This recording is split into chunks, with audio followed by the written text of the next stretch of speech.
मुख्यमंत्री भूपेश बघेल ने प्रधानमंत्री मोदी को एक पत्र लिखा है जिसमें उन्होंने गरीब कल्याण रोजगार अभियान में छत्तीसगढ़ को भी शामिल करने का अनुरोध किया है। सीएम भूपेश बघेल ने लिखा है कि अब तक करीब 5 लाख प्रवासी मजदूर वापस लौटे हैं। अभी भी प्रवासी मजदूरों का लौटना जारी है। सीएम ने कहा है कि प्रवासी और प्रदेश के श्रमिकों को तत्काल रोजगार उपलब्ध कराना आवश्यक है। सीएम ने कहा कि एमपी, झारखंड और ओडिशा पड़ोसी राज्य के साथ ही भौगोलिक, आर्थिक और सामाजिक रूप से समान हैं, लेकिन इस योजना में छत्तीसगढ़ को छोड़ा गया। गरीब कल्याण रोजगार अभियान में छत्तीसगढ़ को शामिल नहीं करने से प्रदेश के गरीब मजदूरों और किसानों में निराशा है। आपको बता दें कि कल प्रधानमंत्री मोदी ने गरीब कल्याण योजना की शुरुआत की थी, जिसमें देश के कई जिले हैं, लेकिन छत्तीसगढ़ को शामिल नहीं किया गया है और उसे शामिल करने को लेकर भूपेश बघेल ने यह पत्र लिखा है।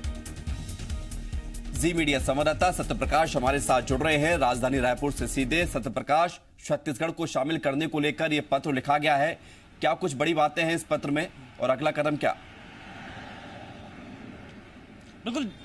बिल्कुल देखिए विवेक, जी मध्य प्रदेश छत्तीसगढ़ ने इस मुद्दे को प्रमुखता से उठाया था अपने कार्यक्रम आपकी आवाज में, और उस दौरान तमाम चर्चाओं के साथ इस बात को लेकर निष्कर्ष निकलने की ओर दिखाई दे रहा था कि कहीं ना कहीं छत्तीसगढ़ के साथ कहीं ना कहीं एक भेदभाव किया गया है। सरकार अपने स्तर पे इस बात को मानती हुई नजर आ रही थी।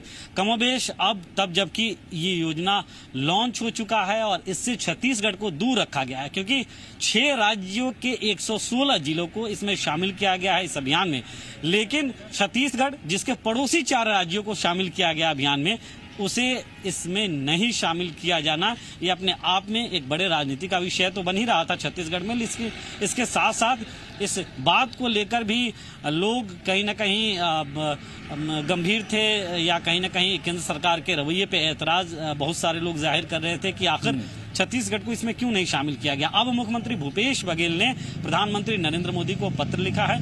उन्होंने ये बात बताने की कोशिश की है कि छत्तीसगढ़ उन पड़ोसी राज्यों से सटा हुआ है। इसके साथ साथ छत्तीसगढ़ में करीब 5 लाख के आसपास प्रवासी श्रमिक जो हैं वो वापस लौटे हैं, और ऐसे में छत्तीसगढ़ के लिए बेहद जरूरी है इस अभियान में शामिल होना। कहीं ना कहीं प्रधानमंत्री को पत्र लिखकर सीएम ने अब इस अभियान में छत्तीसगढ़ को भी शामिल करने की मांग की है।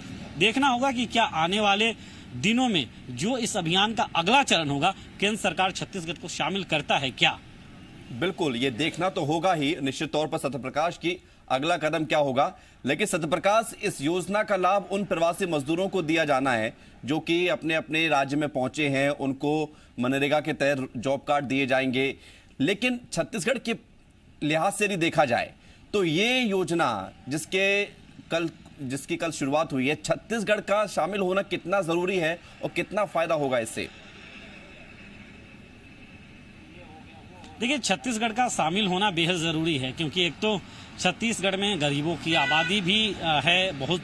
इसके अलावा जो लोग बाहर से लौटे हैं, इससे इनकार नहीं किया जा सकता कि बड़ी तादाद में श्रमिक छत्तीसगढ़ लौटे हैं, क्योंकि पिछले दिनों में हमने वो तस्वीरें भी देखी हैं और दिखाई भी हैं लोगों की किस तरह से श्रमिकों का आना न सिर्फ ट्रेनों के जरिए, न सिर्फ प्लेन के जरिए, बल्कि पैदल भी लगातार जारी रहा है। और सरकार ने आज जो आंकड़े जारी किए हैं उसके मुताबिक 5 लाख से अधिक श्रमिक जो हैं, या 5 लाख से अधिक जो प्रवासी लोग हैं वो अपने घर लौटे हैं। गाँवों में लौटने की संख्या ज़्यादा है, तो ऐसे में इस अभियान में शामिल होना उनके लिए बेहद ज़रूरी है, और वो भी तब जबकि छत्तीसगढ़ में फिलहाल जो आर्थिक हालात हैं वो कोरोना में भी खर्च हो रहे हैं, जो सरकार की आमदनी होती है वो बहुत कम हो गई है। केंद्र सरकार से ज़रूर कुछ मदों की जो बकाया थी वो मिली है, लेकिन फिलहाल इस अभियान में शामिल होना छत्तीसगढ़ बिल्कुल, और यही मांग करते हुए ये पत्र लिखा गया। सत्यप्रकाश, आप हमारे साथ बने रहिए, खबर जरूर मिल रही है रायपुर।